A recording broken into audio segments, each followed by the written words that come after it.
Becky, and welcome back to my channel for this pretty pumpkin spice fall makeup look. Typically I do pop culture tutorials or looks inspired by different decades, but you guys seem to like this look on Instagram, so I thought I would recreate it today using the Too Faced Pumpkin Spice palette. If you enjoyed this video, make sure you give it a thumbs up, and if you're new, please subscribe if you love pop culture videos, and my goal here is to inspire you to switch up your style with confidence, so be sure to tag me if you try out this look or any of the others on my channel so I can feature you. And let's get started with the makeup, and then I also have this hairdo and a fall haul. Lots of fall inspo, let's get into it. I already have on my base, and for brows I'm using my favorite, the Precisely My Brow in shade 5 from Benefit, and I line underneath the front portion of my brow and then create little strokes at the head to bring them a little closer together. And then I add a couple more strokes to fill in any sparse areas. And boom, there are the brows. It makes such a difference. I love this brow pencil for creating little freckles as well. So I'm adding some up my cheeks and mainly on my nose there, and I like to pat over them with my fingers so they look more realistic. A fall and winter must is the Laneige Lip Sleeping Mask. This one is in the scent Sweet Candy, and I love to apply this when I'm doing the rest of my makeup if I forgot to wear it at night. And the star of this tutorial is the Too Faced Pumpkin Spice palette. So we have a range of orangey shades, purple, peach, and greens, and of course this palette smells amazing. I have all the products I use as always linked down below to help shop. I'm using Fall For It, which is a pinky peach, and I'm using a rounded brush through the crease in a rounded shape to warm up the area, and this helps with blending. I created this look twice, so I'm actually recreating the Instagram picture that I posted, and as much as I love this pumpkin spice shade that drew me to this palette, it is a bit chalkier than some of the other Too Faced shadows that I've tried, so to cut down on blending using that shade, I took Warm and Cozy and Cocoa Drizzle, and I mixed this deep shade into my outer V and up into the crease, down onto the lid, and once I have that shape how I want it, fading about halfway onto the lid, then I'm taking the pumpkin spice shade and patting this in a slightly exaggerated crease shape. Usually I go light to dark, but for this palette, this is how I found it was easiest. And because it was a bit chalkier, you might want to add some powder underneath your eye so you don't have any fallout, because orange is definitely something that can look kind of sickly if you don't get it off all the way. And then one more time with pumpkin spice, I blended above the darker crease shape for an added pop of pumpkin. Touching up that deeper portion, and again with the shade Whipped Cream, I added this in the inner corner. Ginger Spice, drag this underneath the bottom lash line. This really makes any eye color pop.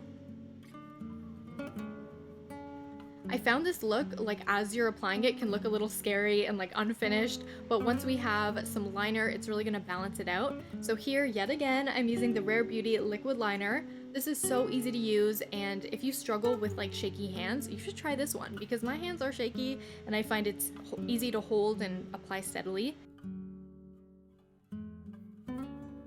And take your favorite liner pencil, and I like to add this on the inner and outer corner of my waterline. This is a very like rounded eye shape look that I'm doing, but I like to add a little bit more of an almond shape with this little trick.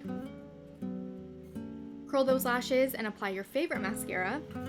I'm really going to build this up for bold eyes without the use of falsies, and you can see a little bit of metallic pencil liner. I did go over some of the liquid liner because I felt like it was a bit too thick for what I wanted, but for some reason that did not film, or I deleted it accidentally. But that's an easy step to cut down on your liner. If you have like a metallic eyeliner pencil, they usually will block out a liquid liner quite easily.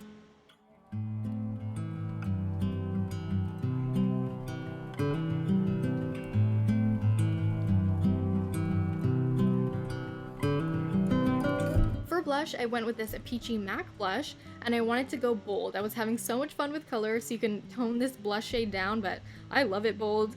And I'm taking this up the cheekbones and a bit on the nose, and I paired this with a nude pumpkin shade on my nails from Olive and June. Moving on to hair, this is super easy. I've done a look similar in a no heat summer boho hairstyle tutorial, but this one is less steps. So once I've separated the hair at the back without creating a harsh part, I'm simply twisting the hair around each other and then lightly holding the end as I pull on each section of the twist to loosen it up. I'm making sure the front face framing piece hangs a bit lower. I like it to kind of slim down my face shape, and then I'm simply folding it up and using bobby pins on the side and throughout the crown. and then we're repeating this on the other side. If you can tell, it looks very limp without any hair product. This is how my fine hair usually is in looks without any product, but I love the OGX Bamboo Fiberful Big Hairspray. Such a textured look, a lot of volume to every style. I pretty much always use it. I've taken out some front framing pieces so it's a little more boho, added some curl, spritzing them with that hairspray in an upwards motion as well as throughout the twist and bang-like section. And then these little gold flowers I have from a craft I was doing a while ago, and I added some of the pumpkin eyeshadow to them so that they would have like an orangey shift. And there is my pumpkin spice fall look.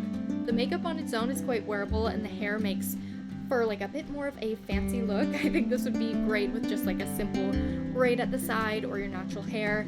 And this top is an old one from Free People, but they usually have similar styles, so I'll have like a dupe of it listed down below, and keep on watching for a fall haul.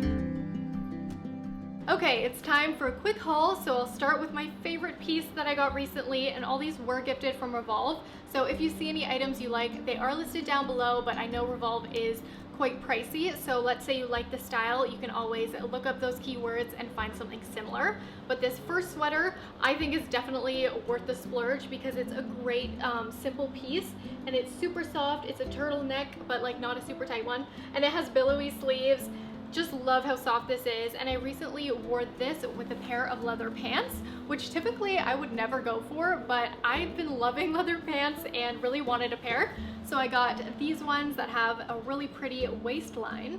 Another basic, I have this turtleneck from Privacy Please, and I love how it fits, and I thought this would look really cool with like all neutrals, so maybe white pants, neutral colored boots or like patchwork boots. I love sweater dresses for fall, especially in the beginning where I can just wear bare legs and boots. So this is a black slouchy dress, and I love to wear this one with a belt. From NBD, we have a tighter sweater dress. This one is a off-white shade, and I thought this would be super pretty with a little tie scarf and high boots. I love how the back has the slit here. Since I got a lot of plain pieces, I wanted to get something fun. So this is a Cheetalicious dress. I love that it's pleated, and I thought this would be really cute with a black leather jacket and black tall boots. Another dress I fell in love with is this satiny green one, and I love the little puff sleeves, how it's cut. It has pleats at the bottom, and I love the forest green shade. And finally, my most worn cardigan from Taylor Swift. Oh, okay, that sounds like she gifted this to me. No, I am not that cool. This is from the Taylor Swift store, and I wear this all the freaking time. It's so cute. I love how it's made and the slouchy fit. Some of you guys asked the size I got, and I have extra small, so it does come in that oversized style. If you guys want to keep on watching and you are looking for some 90s hairstyles, which are so trendy right now, or maybe you're looking for more of a sleek, sophisticated fall look, and I think this Kendall Jenner look would be something you would love. So keep on watching, and I'll see you in my next video.